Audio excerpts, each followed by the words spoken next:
సుమన్ టీవీలో మీ business promotions కోసం ఈ కింది నెంబర్ను సంప్రదించగలరు.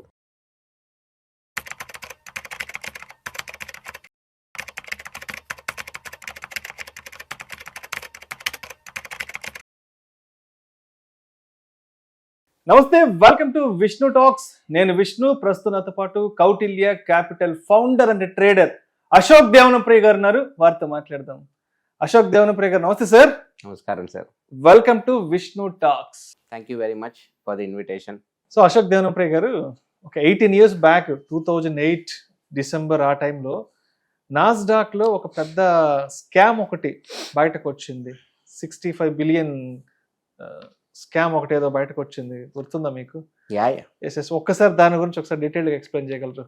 నాస్డాక్ స్కామ్ గురించి. ఈ స్కామ్ పేరు వచ్చి బర్నీ మ్యాడాఫ్ స్కాండల్. బర్నీ మ్యాడాఫ్ పోన్జీ స్కీమ్ అని చెప్పి ఈ స్కీమ్ మీద ఒక నెట్ఫ్లిక్స్ లో ఒక సూపర్ వెబ్ సిరీస్ కూడా వచ్చింది. It's called Madoff the monster of Wall Street అని చెప్పి. ఈ ఒక scam one of the world's biggest scam and one of the world's longest scam also. 40 ఏళ్ళు ఈ స్కామ్ ని పుల్అవుట్ చేశాడు. 40 years రన్ చేసాడు. 40 ఏళ్ల పాటు ఈ స్కామ్ ని లీలాజాలంగా, అనాయాసంగా, ఆరాముగా, ఈజీగా, కూల్ గా, నీట్ గా తోసుకుంటూ పోయి మోస్ట్లీ ఇంకో 20 ఏళ్ళు తోసేవాడు. కానీ అప్పట్లో సప్రీం క్రైసిస్ వచ్చింది. అమెరికా హౌసింగ్ బబుల్ బ్లాస్ట్ అయింది. అప్పట్లో ఎక్స్పోజ్ అయింది. స్టోరీ మొత్తం ఇంతే. వాళ్ళ మామగారు కొంచెం రిచ్, పెళ్లి చేసుకున్నాడు. షేర్ బజార్ పిచ్చి ఉండింది. ఏం చేశాడు, ఒకరోజు వాళ్ళ మామగారి ఫ్రెండ్స్ ఒక ముగ్గురిది డబ్బులు తీసుకున్నాడు. మీ డబ్బులు నాకు ఇవ్వండి, నేను మేనేజ్ చేస్తాను, ఇన్వెస్ట్మెంట్ చేస్తాను, దాన్ని బాగా ఇన్వెస్ట్ చేసి మంచి ప్రాఫిట్ చేసి మీకు రిటర్న్ ఇస్తాను అని చెప్పి తీసుకున్నాడు మామగారి ఫ్రెండ్స్ దగ్గర, వాళ్ళ ఫ్రెండ్స్ దగ్గర. కానీ ఆ డబ్బులు మొత్తం పోయినాయి. ఒక రోజు ఏమైంది, మామ దగ్గర పోయి తప్పైపోయింది మామ, ఇలా ఒక మిస్టేక్ జరిగిపోయింది, తీసుకున్నా కానీ మెయింటైన్ చేయలేకపోయాను, అన్ని లాస్ వచ్చింది అని చెప్తే మామగారు సరే పోన్లే, మళ్ళీ ఇలాంటి తప్పులు చేయకు, ఆ డబ్బులు నేను ఇచ్చేస్తాను, తీసుకో డబ్బులు వాళ్ళకి ఇచ్చేయని చెప్పాడు. ఈ మనిషి వాళ్ళ ఫ్రెండ్స్ దగ్గర పోయి, చూడండి సార్, మార్కెట్ దొబ్బింది, అయినా కూడా నేను లాస్ చేయలేదు, మీ క్యాపిటల్ అట్లే ఉంది, మీ డబ్బులు మీరు తీసుకోండి అని ఇచ్చాడు. ఆ ముగ్గురు మార్కెట్ పడినప్పుడే వీడు లాస్ చేయకుండా పోతే రేపేమైనా మార్కెట్ పైకి వెళ్తే వీడు ఎలాంటి ఒక పర్ఫార్మెన్స్ చూపించగలడు అని ఊహించుకొని, వద్దొద్దు డబ్బులు నువ్వే పెట్టుకో, నో ప్రాబ్లం, నువ్వు మెయింటైన్ చేయి, మేము నిన్ను నమ్ముతాము, ఓకే నువ్వు కంటిన్యూ చేసుకో అని చెప్పి ఆ డబ్బు రిటర్న్ వాడికే ఇచ్చేసారు. వాడు ఉండుకొని ఒక పని చేద్దాము, రిస్కే వద్దు, ప్రతి ఏడాది క్లియర్గా 9% ఫ్లాట్ రిటర్న్ మేము మీకు ఇస్తాము అని చెప్పి ఒప్పుకున్నాడు.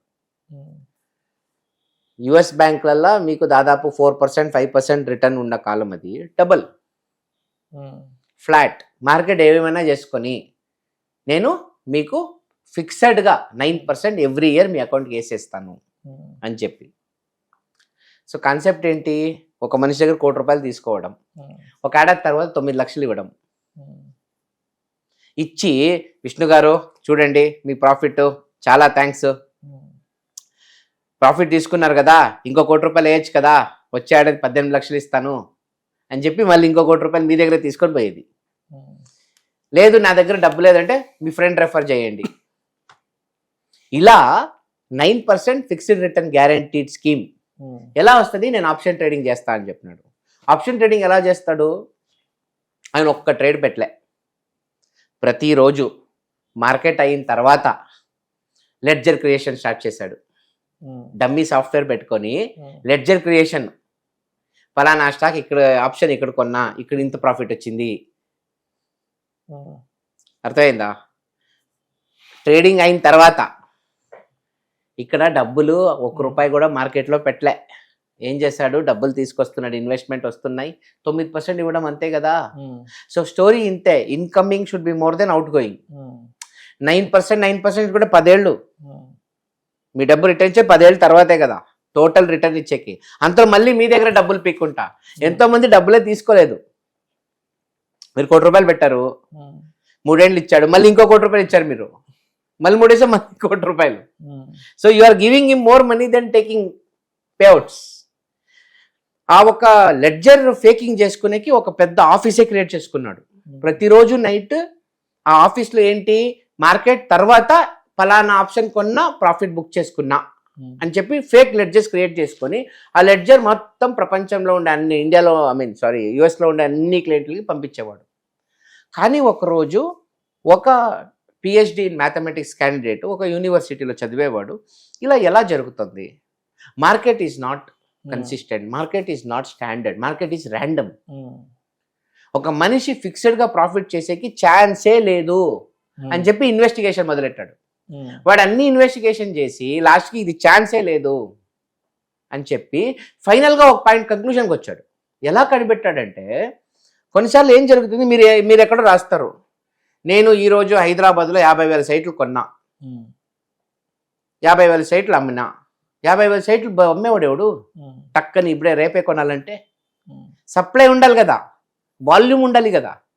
సో ఎన్నోసార్లు ఆ ఫేకింగ్ చేసేటప్పుడు వాల్యూమే లేదు మార్కెట్లో. ఇన్ని కోట్ల షేర్స్ కొన్నా, అన్ని కోట్ల షేర్స్ అమ్మేసినా అని చెప్పి ఫేక్ లెడ్జరే కదా, ఆ డేటాలో చిక్కేసుకున్నాడు. తను పోయి కంప్లైంట్ ఇచ్చాడు. ఎవరికి? సెక్యూరిటీ అండ్ ఎక్స్చేంజ్ కమిషన్, మన సెబీ ఉంది కదా, అలాంటి ఒక కంపెనీ. వాళ్ళు ఏం చేస్తారు, ఒక ఎంక్వైరీ పెట్టారు. ఎంక్వైరీ ఆఫీసర్స్ వాళ్ళ ఆఫీస్కి పోతే వాళ్ళందరికీ పెద్ద మనిషి తెలుసు. ఆయన ఎవరు? నాస్డాక్ ఒక చైర్మన్. నాస్డాక్ ఈజ్ లైక్ మన సెన్సెక్స్ నిఫ్టీ ఉంది కదా, అలాంటి ఒక ఇండెక్స్ నాస్డాక్ అనేది, ఒక పెద్ద ఎక్స్చేంజ్. ఎన్ఎస్సి బిఎస్సి లాగా నాస్డాక్ ఈజ్ అన్ ఎక్స్చేంజ్. ఆ ఎక్స్చేంజ్ కనిపెట్టిన పెద్ద మనిషి అయినా, సార్ ఇలా ఏదో ఒక చిన్న కంప్లైంట్ వచ్చింది, ఏంటది, చూస్తాం ఇవ్వండి అని. తను నవ్వు, ఇవన్నీ సిల్లి, నమ్మద్దు అవన్నీ అని చెప్పి వాళ్ళకి ట్రీట్మెంట్లు, భోజనాలు ఇవ్వడం, జ్యూస్లు ఇవ్వడం చేసి మళ్ళీ వాళ్ళకి పర్కులు. విష్ణు, మీ చెల్లి, మీ అక్క కూతురికి మెడికల్ కాలేజ్ సీట్ గా చూస్తానులే, డోంట్ వరీ, అక్కడ సైట్ కావాలా నేను ఇప్పిస్తాను, డోంట్ వరీ, తక్కువకే ఇప్పిస్తాను, ఐ డీల్ అని. ఓకే సార్, ఉంటాను సార్ అని చెప్పి ఎవ్రీథింగ్ ఈజ్ క్లీన్ అని రాసుకొని పోయేవాళ్ళు. ఇవన్నీ జరిగి జరిగి జరిగి 40 ఏళ్ళు, $65 బిలియన్, దాదాపు 5 లక్ష కోట్లు, అంత పెద్ద స్కామ్ 2008 సబ్ప్రైమ్ క్రైసిస్ లో ఎక్స్పోజ్ అయిపోయింది. ఎలా అయింది? మార్కెట్ పడింది, జనాలు ప్యానిక్ అయిపోయినారు, డబ్బులు రిటర్న్ ఇవ్వమన్నారు. Incoming is more than out coming ఉండే కదా, but out coming is more than incoming అయిపోయింది. ఎప్పుడు ఆ ఇంబ్యాలెన్స్ వచ్చిందో తన అకౌంట్లో డబ్బులు లేవు. ఒకరోజు 2 కొడుకుని పిలిచాడు, ప్రాబ్లం అయింది సన్స్ అని చెప్పి. అప్పుడు ఏంటంటే, ఏమైంది నాయన అంటే, ఏం లేదు, అన్ని కథ, 40 ఏళ్ళు నేను జరిపిన ఒక పెద్ద స్కామ్ ఇది, నేను ఈ మార్కెట్లో డబ్బులే పెట్టలేదు, ఇవన్నీ రొటేషన్ చేసుకొని బతుకుతున్నాను. Very next day further fall, market పిచ్చిగా పడింది, అరెస్ట్ చేశారు, ఎంక్వైరీ చేశారు. లాస్ట్కి అమెరికన్ కోర్టు తనకి 72 ఏళ్ళు అనుకుంటా, 72nd ఇయర్, అతనికి 150-200 ఏళ్ళు శిక్ష వేసింది. అంటే అతను ఎప్పుడో ఆల్మోస్ట్ 1960s నుంచి స్టార్ట్ చేశాడు. 2000 అంటే 1968 to 2008 అంటే 40 ఏళ్ళు. 40 ఏళ్ళు అట్లా ఆ రోజుల్లోనే, ఆ రోజుల నుంచి వాడు ముట్టిన ఇలాంటి క్లెయిమ్ డబ్బులు కాదు, ట్రస్ట్ డబ్బులు టచ్ చేశాడు. ట్రస్ట్ అంటే అక్కడ జ్యూయిష్ ట్రస్ట్ ఆఫ్ అమెరికా, పెద్ద పెద్ద ట్రస్ట్లు, వాళ్ళ దగ్గర కొన్ని లక్షల కోట్ల ఆస్తులు ఉంటాయి. ఆ ట్రస్ట్ డబ్బులన్నీ వాడుకున్నాడు. సో లాస్ట్కి మొత్తం ఫుల్ సర్వనాశనం అయిపోయింది, పడిపోయింది. చాలా మందికి లాస్ వచ్చింది, చాలా మంది సూసైడ్ చేసుకున్నారు. లాస్ట్కి తను జైల్లోనే చనిపోయాడు. కామెడీ ఏంటంటే, ఇంకో కేసు జరిగింది.